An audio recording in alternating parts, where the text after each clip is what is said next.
आज की इस वीडियो में हम एक सेंटेंस स्ट्रक्चर सीखेंगे और ये सेंटेंसेस हम उस वक्त बोलते हैं जब हमें कोई कंप्लेन करनी होती है। देखिए, अगर आप किसी से कहते हो ना कि तुम बार बार यही बात कहते हो, तुम इसी बात की रट लगाए रखते हो, तुम बार बार यही चीज़ दोहराते हो। जब ऐसा कोई मामला हो कि कोई भी कंप्लेन, कोई भी बैड थिंग्स, कुछ भी नेगेटिव थिंग्स जब आप बार बार करते हो, दोहराते रहते हो, रिपीट करते रहते हो, तो उसके लिए हम यूज़ करते हैं हार्प ऑन।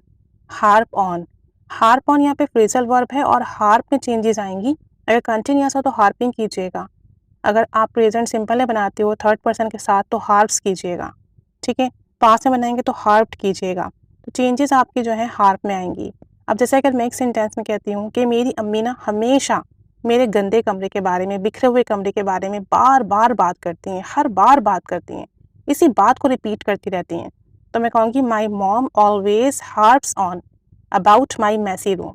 देखिए, माई मॉम ऑलवेज आ गया, फिर आपका वर्ब आ गया harps on about my messy room, ठीक है। मेरे गंदे कमरे के बारे में बार बार दोहराती रहती हैं। My mom always harps on about my messy room. आप रिपीट का वर्ड भी यूज़ कर सकते हैं, लेकिन हार्प्स ऑन ज़्यादा बेटर है, तो आप ये यूज़ कीजिए। एक और सेंटेंस देखते हैं। टीचर ने ना, जो हमारे टीचर हैं, इन्होंने बार बार बच्चों के ग्रेड्स के बारे में बात की, बार बार बात करते रहे, इसी चीज़ को रिपीट करते रहे। The teachers kept harping on about the students' grades. The teachers kept harping on about the students' grade. अब यहाँ पे हमने kept यूज़ किया है क्योंकि वो बार बार करते रहते हैं, रिपीट करते रहते हैं, तो keep की पास्ट फॉर्म है kept, और kept के बाद हमें हमेशा वर्ब की ing फॉर्म यूज़ करनी होती है, तो इसलिए यहाँ पे हमने कहा the teachers kept harping on about the students' grades. Teacher जो है स्टूडेंट के ग्रेड के बारे में बातें करते रहे, बहुत बोला, बार बार बोला। एक और देखते हैं। यार, तुम मौसम ख़राब होने की रट मत लगाओ, ठीक है। हम इसे तब्दील तो नहीं कर सकते ना, यानी मुझे पता है मौसम ख़राब है, लेकिन तुम इस बात की रट मत लगाओ, इसे इतना मत बोलो, हम इसे ठीक तो नहीं कर सकते। Please don't harp on and on about bad weather, we can't change it, we can't change it, हम इसे तब्दील नहीं कर सकते। Please don't harp on and on about bad weather, बार बार बुरे मौसम के बारे में बात मत करो, बार बार मत दोहराओ, रट मत लगाओ, हम मौसम तब्दील नहीं कर सकते।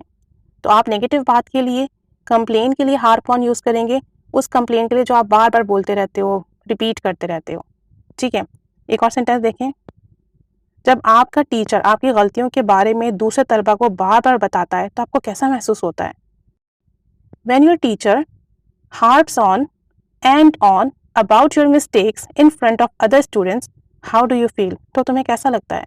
When your teacher, जब तुम्हारा उस्ताद harps on and on about your mistakes, बार बार तुम्हारी मिस्टेक दोहराता है, in front of other students, दूसरे तलबा के सामने, हाउ डू यू फील, तो तुम्हें कैसा लगता है, ठीक है।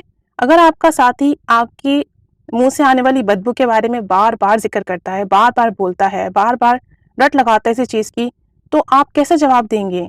If your partner harps on your bad breath, if your partner harps on your bad breath, if your partner harps on your bad breath, how do you respond? If your partner harps on your bad breath, ठीक है, partner third person singular है इसलिए harps आया है।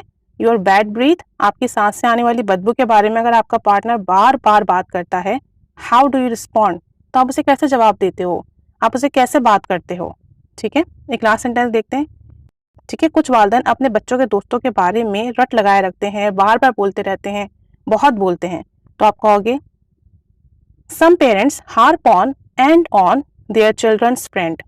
Some parents harp on and on about their children's friends. कुछ parents जो हैं अपने बच्चों के दोस्तों की रट लगाए रखते हैं, बार बार उन्हीं का जिक्र करते रहते हैं, रिपीट करते रहते हैं, बच्चे जिद हो जाते हैं सुन सुनकर, तो उसके लिए आप हार्प ऑन यूज़ करेंगे। अब एक सेंटेंस आपके लिए है। तुम क्यों महंगाई की रट लगाए रखते हो, बार बार क्यों महंगाई का जिक्र करते हो, बार बार क्यों दोहराते हो महंगाई का, ठीक है। हम इसे तब्दील तो नहीं कर सकते, तो अब ये सेंटेंस है, आप इसे ट्रांसलेट करेंगे, कमेंट बॉक्स में शेयर करेंगे, हार्प ऑन यूज़ करेंगे अपनी कॉन्वर्जेशन में, किसी भी नेगेटिव बात के लिए, किसी भी कंप्लेन के लिए जो कोई भी शख्स बार बार करता हो, दोहराता रहता हो। Keep staying with us, keep using these sentences in your conversation, keep practicing English. Thanks for watching.